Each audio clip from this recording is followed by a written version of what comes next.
Sisu is an action war film set in Finland in the climax of the World War II era. So this war movie focuses on an old man who finds a goal. So on the way back home, he finds the enemy of World War II. If you know history, you know who the enemy is, right? So I don't have to elaborate more on that enemy. You will know if you learn history and if you Google. So anyway, the old man encounters some enemies during that way back home, and the action immediately starts happening. And the action here are gory. The action sequences are gory, and it heavily emphasizes on that. It emphasizes on the gory aspect, the gory side of the action. And what I really like about the action is that they differentiate the action style from this with John Wick. The action that they are presenting here are way more raw, more realistic, and straight to the point, you know. They don't edit the action sequences too much. It just comes as a realistic take on action sequences, and I really like this decision in this movie. So back to the old man. Let's talk about our protagonist of the story, the old man. He doesn't speak in the movie, you know, he doesn't speak a lot in this movie. He has only 2 dialogues in the entire film.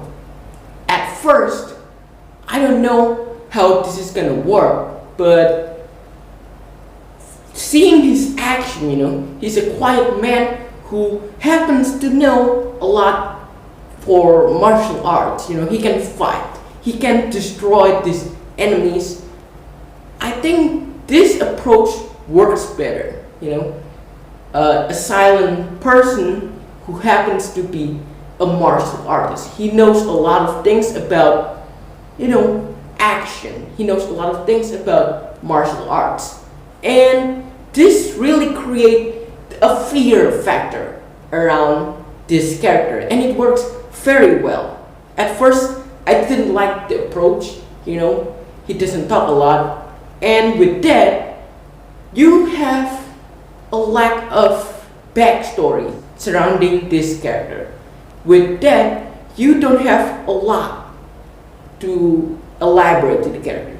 You don't know who this character is, but you know that they are hiding something beneath this character that is very scary, so that everyone around him is scared of them.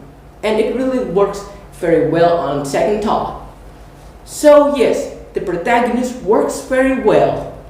The action is the main selling point here. The action is gory, and it really fits, you know. It is satisfying to watch this film if you have the right mindset, you know. If you are here to come for the gory action sequences, you will get it. Now, what about the story? Well, like I said, this story is very simple. You know, it's just about gold. And with that simplistic story, you don't need to worry about, you know, a complex character development or a complex character motivation, because this movie doesn't require you to pay attention to all that. This movie really knows what it's going for, and I really like the simplicity of this film overall. Now, let's talk about the antagonist. It's played by Axel Hennie, and he works very well in this role. You know, he's the real villain here. He plays the commander of the squad of the enemy of World War II, and it really works. You know, he is intimidating, and he is clearly skilled as our protagonist.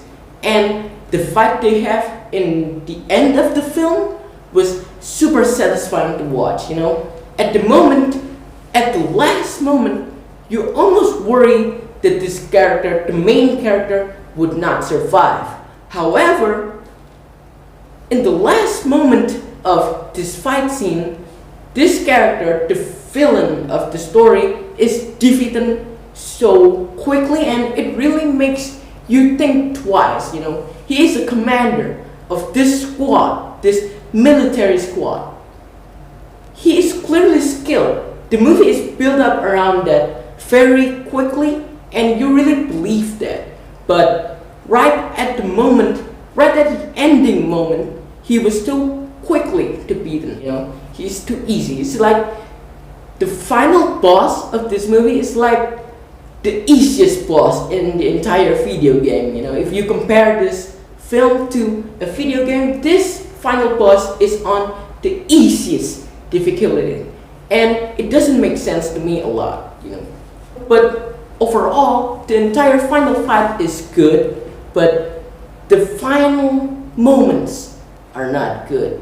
They should really make that fight impactful and super hard to defeat this villain character. So yes, like I said, this film doesn't have a lot of complexity to it. This is super simple. So if you go into this movie with the right mindset, if you really want to enjoy this movie with its simplicity, you will really get a good 2 hours, or maybe like 1 hour and 40 minutes. But now let's get back to the negative side. This protagonist is built up like a legend. He can't die. He refuses to die. But the movie never really elaborate more on that. Is he immortal? Is he human? Is he a legend?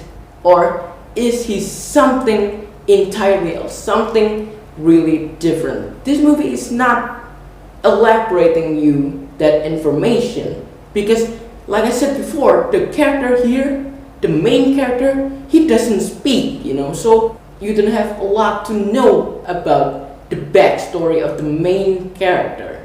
And I really do not like that. I do not like that they keep so much secrets and keep us guessing, is this man immortal or not? Because there are at least 3 times that a normal person would die, but this protagonist did not die. He just really feels the pain, and he quickly recovers again and again for 3 times. So where are you going here? Is he an immortal? Is he a real person, or is he something else? The movie never really explained that, and that really leaves up a plot hole in this film. There is something missing in the narrative of this film, because it is what it's intended to be. There's something missing about this character that keep you guessing the status of this character. But overall, if you go into this film expecting action, gory action, and a very simple story about an old man trying to get his gold, you will definitely get that, for 1 hour and 45 minutes, I think.